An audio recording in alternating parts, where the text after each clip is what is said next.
So let's see our next question. We have to examine the continuity of the function fx is equals to greatest integer function के अंदर हमारे पास लिखा हुआ है x where this symbol denotes the greatest integer function, यानी कि हमें इस क्वेश्चन के अंदर greatest integer function की continuity को एनालाइज करना है through out its domain, because हमारे पास यहाँ पे कोई एक पर्टिकुलर पॉइंट तो गिवन नहीं है। ओके, सो क्वेश्चन पे मूव ऑन करने से पहले क्यों ना हम लोग ग्रेटेस्ट इंटीजर फंक्शन को हल्का सा रिवाइज कर लेते हैं जो हमने 11th क्लास में पढ़ा था। ओके, सो आप सबको मैंने बताया था 11th क्लास में कि जब कभी भी इस सिंबल के अंदर कोई भी इंटीजर लिखा हुआ हो देन सिंपली इसका आंसर होता है वही इंटीजर, और अगर मान लीजिए यहाँ पे कोई नॉन इंटीजर वैल्यू लिखी हुई है देन आपको ये देखना होता है एक्चुअल में ग्रेटेस्ट इंटीजर फंक्शन की डेफिनेशन आपसे क्या बोलती है। वो कहती है greatest integer which is less than और equal to this input x। Okay, so आप मुझे बताएं ऐसा कौन सा सबसे बड़ा इंटीजर है जो 4.1 के या तो बराबर है या फिर उससे जस्ट छोटा है। ओके, तो आप बोलेंगे 4.1 के बराबर 4.1 इंटीजर तो हमारे पास है नहीं, इसलिए इससे जस्ट छोटा इंटीजर हमारे पास सिंपली 4 होता है, तो इसका आंसर हमारे पास हो जाएगा 4। एंड अगेन अगर हम बोलते हैं यहाँ पे 4.999 लेट से, तो आप मुझे बताएं ऐसा कौन सा इंटीजर है हमारे पास जो 4.999 के या तो बराबर हो या फिर इससे छोटा हो। तो बराबर में तो जो हमारे पास नंबर मिलेगा वो कभी भी एक इंटीजर नहीं होगा, वो हमारे पास क्या होगा, एक नॉन इंटीजर होगा। ओके, सो इसके जस्ट छोटा इंटीजर हमारे पास जो आएगा वो सिंपली 4 आएगा। सिमिलरली नेगेटिव नंबर्स के लिए भी हमने देखा था कि मान लीजिए यहाँ -1 लिखा हुआ है देन इसका आंसर सिंपली कितना हो जाएगा, -1 के बराबर या फिर छोटा इंटीजर कौन सा, तो बराबर इंटीजर हमारे पास मिलेगा यहाँ पे -1। और अगर हम बोलते हैं यहाँ पे लेट्स से माइनस का 1.5, तो हमारे पास जो चीज़ ऑब्टेन होगी वो होगी कितनी, माइनस के 1.5 के बराबर या फिर छोटा इंटीजर कौन सा इससे, तो हम बोल देंगे -2, बिकॉज -2 हमारे पास माइनस के 1.5 से छोटा इंटीजर होता है। ओके, मैंने आप लोगों को 11th क्लास में बताया था इसको करने का एक शॉर्ट तरीका। मैंने कहा था कि जो भी आप लोगों को इनपुट यहाँ पे दिया हुआ हो उसको आप एनालाइज करें अपनी नंबर लाइन के ऊपर, जो भी आपके पास रियल लाइन होती है यहाँ पे। ओके, -1 -2 -3 लेट से, और मान लीजिए आपको एनालाइज करना है 4.1 को। ओके, तो 4.1 यहाँ कहीं पे है। मैंने आपको सिखाया था 11th क्लास में कि जब कभी भी आपके पास कोई इनपुट यहाँ पे आए देन आप लोग मूव कीजिए हमेशा इस डायरेक्शन में और देखिए उसके जस्ट बाद आपको कौन सा इंटीजर मिल रहा है। तो 4.1 के बाद आप मूव किए इस डायरेक्शन में तो आपको मिलेगा सिंपली 4, तो 4 इसका आंसर हो जाएगा। सिमिलरली यहाँ 4.999 कुछ यहाँ पे आएगा नंबर, 4.99 के बाद आप लोग मूव कीजिए इस डायरेक्शन में तो आप पाएंगे सबसे पहला इंटीजर जो आपके पास एनकाउंटर होगा वो सिंपली 4 ही होगा। सिमिलरली अगर मैं बोलता हूँ माइनस का 1.5, तो माइनस के 1.5 से आपने मूव किया इस तरफ तो आपको मिलेगा क्या, -2, इसलिए इसका आंसर कितना हो जाएगा, -2। इन शॉर्ट आप लोगों को जब कभी भी इसके वैल्यू को निकालना हो देन आप लोग ऐसा ही कुछ एनालाइज कीजिए अपने माइंड में एंड देन उससे जस्ट अगला इंटीजर जो भी आ रहा है आपके पास वही इसका आंसर होता है। ओके, अब ध्यान से देखिए यहाँ पे आपको क्वांटिटीज की एग्जामिन करनी है, कहाँ पे, हर जगह पे जहाँ पे भी इसका डोमेन डिफाइन कर रहा है इसको। ओके, सो ध्यान से देखिए हम लोग मेनली यहाँ पे 2 केसेस बनाएंगे। केस फर्स्ट हमारा होगा जब हम लोग किसी इंटीग्रल पॉइंट को एनालाइज कर रहे होंगे, और केस सेकंड हमारे पास होगा जब हम लोग किसी नॉन इंटीजर को एनालाइज कर रहे होंगे। ओके, सो ध्यान से देखिए पहला केस हमारे पास है, केस हम लेके चल रहे हैं यहाँ पे continuity at x is equals to some real c, because domain में इसके रियल नंबर आता है। हम पहले लिख देंगे यहाँ पे let c be a real number, हमने बोल दिया। ओके, देन हमने इस वाले पॉइंट पे जंप किया और हमने इस केस को तब एनालाइज किया जब c when c is an integer, जब हमारा c कोई इंटीजर वैल्यू है तब हम लोग इस चीज को एनालाइज कर रहे हैं। ओके, सो मैंने आपको सिखाया जब कभी भी आपके पास इस इनपुट के अंदर कोई भी इंटीजर होगा देन सिंपली उसका आंसर क्या होगा आपके पास, अगर आपके पास यहाँ पे कोई इंटीजर i है देन सिंपली उसका आंसर आपके पास i ही हो जाएगा। ओके, सो पहले रिक्वायरमेंट हमारे पास है यहाँ पे f ऑफ c निकालने की। हमें पता है f ऑफ c के लिए हमें करना पड़ेगा ग्रेटेस्ट इंटीजर फंक्शन के अंदर जहाँ जहाँ भी x है वहाँ पुट करना पड़ेगा c, तो ये हो जाएगा सिंपली c, और हमें पता है इसका आंसर क्या आने वाला है, अगर कोई इंटीजर यहाँ पुट किया है हमने तो उसका आंसर सिंपली वही इंटीजर हमें मिलने वाला है। It means f of c हमारे पास जो हो जाएगा वो हो जाएगा सिंपली c। इसको हम लोग संभाल कर रख लेंगे अपने पास ताकि हम लोग इसको बाद में इक्वेट कर सकें लेफ्ट हैंड लिमिट के साथ एंड राइट हैंड लिमिट के साथ भी। ओके, नाउ हमारा मेन टास्क है लेफ्ट हैंड लिमिट को निकालना at the point x is equals to c, जब सी आपका क्या है, सी इज एनी इंटीजर है हमारे पास। ओके, सो इसको एनालाइज करने से पहले आई विल सजेस्ट कि आप लोग यहाँ देखें एक बार। मान लीजिए कि आप लोग इस 1 को एज अ नंबर मान के चल रहे हैं और यहाँ पे इसकी कॉन्टिन्यूटी को एनालाइज कर रहे हैं, देन लेफ्ट हैंड लिमिट में मैंने आपको सिखाया था जब कभी भी आपको किसी भी पॉइंट पे लेफ्ट हैंड लिमिट को एनालाइज करना हो, देन वहाँ पे आप लोग उस पॉइंट से जस्ट एक छोटे नंबर को लेके चलेंगे एंड वहाँ पे फंक्शन की लिमिट को इवैल्यूएट करेंगे। ओके, ध्यान से देखिए यहाँ पे। सो आप लोग अगर मान लीजिए 1 से लेफ्ट हैंड लिमिट की तरफ जा रहे हैं, इसका मतलब आप लोग एनालाइज करेंगे 1 से जस्ट छोटे नंबर को। लेट से मान लीजिए वो आपके पास नंबर जो आया वो आया 0.9999।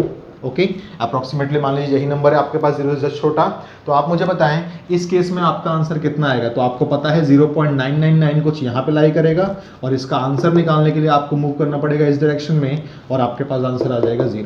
सिमिलरली जब मैं इसकी राइट हैंड लिमिट को निकालूंगा तो मैं क्या पाऊंगा, मुझे 1 से जस्ट बड़े नंबर के साथ डील करना पड़ेगा। थोड़े टाइम के लिए मानिए आप लोग कि 1 से जस्ट बड़ा नंबर जो आपका है वो है 1.00001। ओके, 1.001 आपका कहीं यहाँ लाई करेगा, आपको मूव करना है इस डायरेक्शन में। आपके पास आंसर कौन सा आएगा, स्मॉलेस्ट इंटीजर जो होगा आपके पास सिंपली 1। तो आप खुद देखिए कि इस 1 के लिए लेफ्ट हैंड लिमिट आपकी आ रही है 0 एंड राइट हैंड लिमिट आपके पास आ रही है 1। सिमिलरली अगर आप देखेंगे इस 2 के लिए अगर आपने ऑब्जर्व किया तो 2 से जस्ट छोटा नंबर जो आपके पास आएगा वो आएगा 1.9999। थोड़ा टाइम के लिए जूम कीजिए, यही सबसे छोटा नंबर है तो इसका आंसर हो जाएगा 1। एंड 2 से जस्ट बड़े नंबर के लिए आपका आंसर आएगा let's say 2.00001 which will give you 2। तो आप क्या पा रहे हैं, लेफ्ट हैंड लिमिट किसी भी इंटीजर पे is equals to right hand limit तो नहीं हो रही है हमारे पास। लेफ्ट हैंड लिमिट जो आपके पास आ रही है, लेट्स से आपने अगर इसको एनालाइज किया था 1 पे तो लेफ्ट हैंड लिमिट आपके पास आ रही है 0 और राइट हैंड लिमिट आपके पास आ रही है 1 x इज इक्वल्स टू 1 के लिए। लेफ्ट हैंड लिमिट आपके पास आ रही है 1 x इक्वल्स टू 2 के लिए एंड राइट हैंड लिमिट आपके पास आ रही है 2 x इज इक्वल्स टू 2 के लिए। यानी कि लेफ्ट हैंड लिमिट में हमेशा आपका जो आंसर आएगा वो उस इंटीजर से एक कम आने वाला है। ओके, सो ध्यान से देखिए यहाँ पे आप बोल सकते हैं लिमिट जब आपका x tends to c negative f of x होगा तो आप इसको बोल सकते हैं limit x tends to what, c negative and then यहाँ पे हो जाएगा आपके पास GIF के अंदर x एंड देन आपको पूरे सवाल को कन्वर्ट करना है h में। तो ये हो जाएगा, पुट किया आप लोगों ने x is equals to c minus h because आप लोग निकाल रहे हैं LHL। ये हो जाएगा आपके पास limit h tends to 0 and this will become c minus h। आप इस चीज़ को ज़्यादा ऑब्जर्व मत कीजिए, आप देखिए जब आप लोग किसी इंटीजर c के लिए काम कर रहे हैं देन आपका हमेशा जो लेफ्ट हैंड लिमिट आएगा वो c से एक कम इंटीजर ही आएगा। तो आप यहाँ पे स्ट्रेट अवे बोल सकते हैं कि इसका आंसर जो हमारे पास आएगा वो मेनली c माइनस 1 आने वाला है। अब एक चीज़ आप ऑब्जर्व करें, जो आपके पास लेफ्ट हैंड लिमिट आई है वो और जो आपके पास फंक्शन की वैल्यू आई है वो दोनों बराबर तो नहीं है, तो क्यों ना हम लोग RHL को निकाले ही ना। यहाँ पे हम स्ट्रेट अवे बोल सकते हैं कि left hand limit is not equals to function की value at that point, therefore ये फंक्शन हम लोगों का कॉन्टिन्यूअस नहीं होगा x is equals to c के लिए जब c हमारे पास कोई भी इंटीजर होगा। तो हमने क्या ऑब्जर्व किया यहाँ पे, हमने ऑब्जर्व किया जब हमारा c कोई इंटीजर होगा देन हमारे पास फंक्शन की लिमिट वहाँ पे एग्जिस्ट नहीं करेगी। ओके, यानी कि फंक्शन हमारा कॉन्टिन्यूअस नहीं होगा वहाँ पे। ओके, फिर भी हम लोग थोड़े टाइम के लिए यहाँ पे RHL को फाइंड कर लेते हैं। तो RHL at the point x is equals to c हम लोग निकाल रहे हैं कब, when c is what, c is any integer. ये हमने निकाला, ध्यान से देखिए ये आपके पास हो जाएगा limit x tends to c positive f of x and this will become limit x tends to c positive and fx की जगह हम लिख देंगे ग्रेटेस्ट इंटीजर फंक्शन के अंदर x।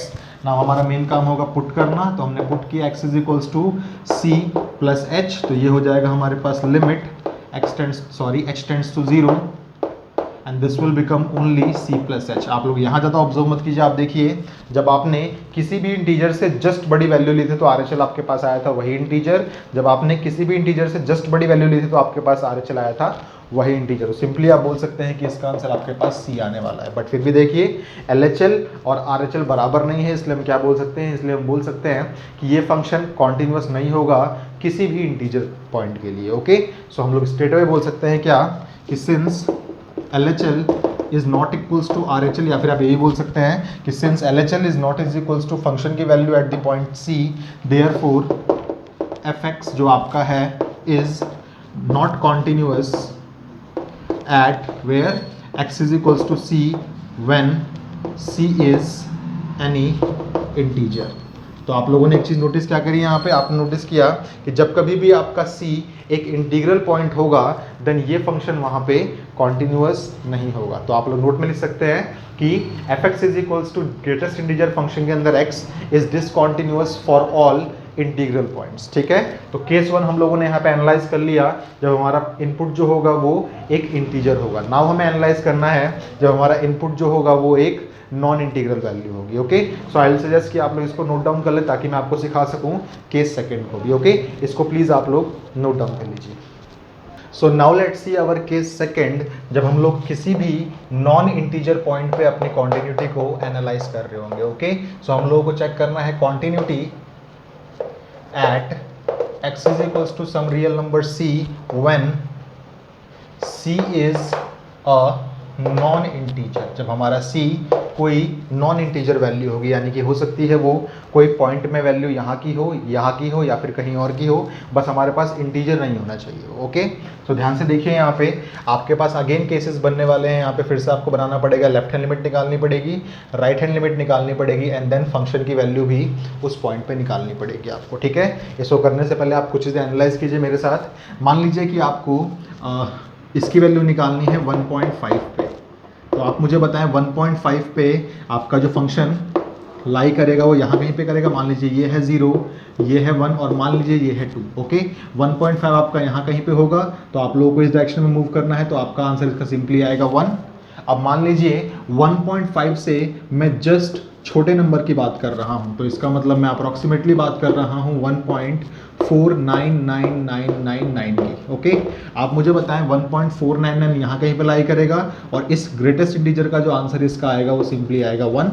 सिमिलरली अगर मैं बात कर रहा हूँ 1.5 से जस्ट बड़े नंबर की, लेट्स से 1.500001, ओके, तो भी आपके पास जो इसका आंसर आएगा वो सिंपली आएगा आपके पास 1। ओके, सिमिलरली अगर मान लीजिए मैं किसी नेगेटिव वैल्यू को देख रहा हूँ, मान लीजिए मेरे यहाँ पे है लिखा हुआ -1 और यहाँ लिखा हुआ है -2 और मैंने ऑब्जर्व किया यहाँ पे माइनस के 1.5 को, तो मेरे पास बताइए क्या आंसर आएगा मेरे पास। तो माइनस के 1.5 के लिए मेरे पास जो आंसर आएगा इसका वो आएगा -2।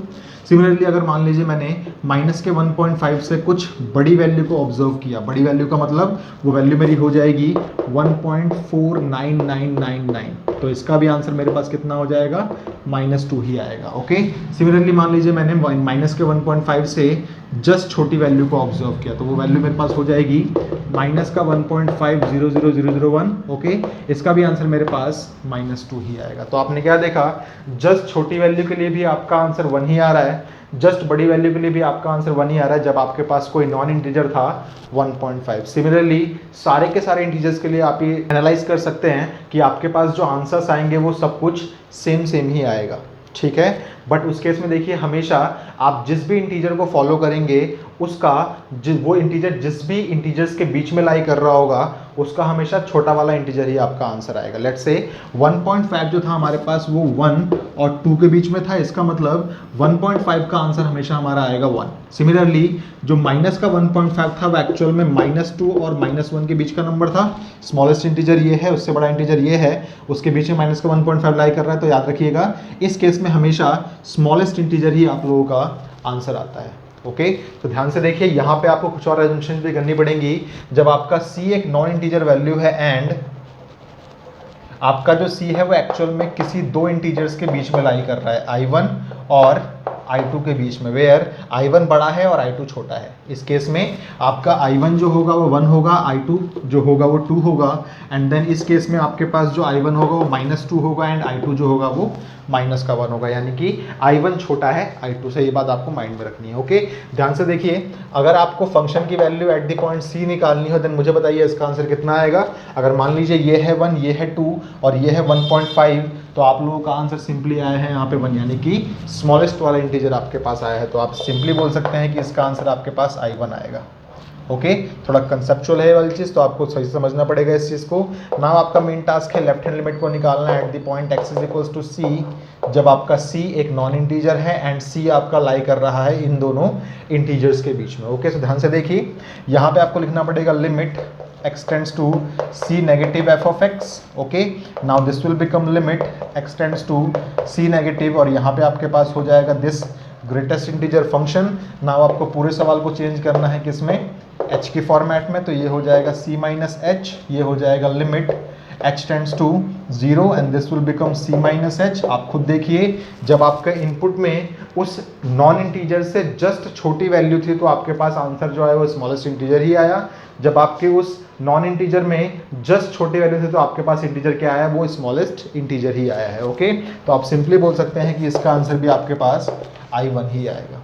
एंड देन आपका मेन टास्क है अब RHL को फाइंड करना at the point x is equals to C. तो देखिए ध्यान से कैसे होगा, ये हो जाएगा limit x tends to c positive f of x and this will become limit x tends to c positive and यहाँ पे हमारे पास हो जाएगा ग्रेटेस्ट इंटीजर फंक्शन के अंदर x, यहाँ हम पुट कर देंगे x is equals to c plus h, तो ये हो जाएगा limit h tends to 0 and this will become c plus h. ध्यान से देखिए, जब आपने उस नॉन इंटीग्रल पॉइंट से कुछ स्मॉल पॉजिटिव नंबर को ऐड किया आपने, जैसे कि मान लीजिए 1.5 था आपके पास यहाँ पे आपने 1.5 से जस्ट बड़े नंबर को एनालाइज किया तो भी आपके पास स्मॉलेस्ट नंबर ही आया, एंड माइनस के 1.5 से भी आपने जस्ट बड़े नंबर को एनालाइज किया तो आपके पास स्मॉलेस्ट इंटीजर ही आया। तो आप यहाँ सिंपली बोल सकते हैं कि यहाँ पे भी आपके पास आंसर वो स्मॉलेस्ट इंटीजर I1 ही आएगा जिसको आपने यहाँ पे ऑब्जर्व किया है। ओके, तो ध्यान से देखिए, RHL भी आपके पास I1 ही आया है, LHL भी आपके पास I1 ही आया है और फंक्शन की वैल्यू भी आपके पास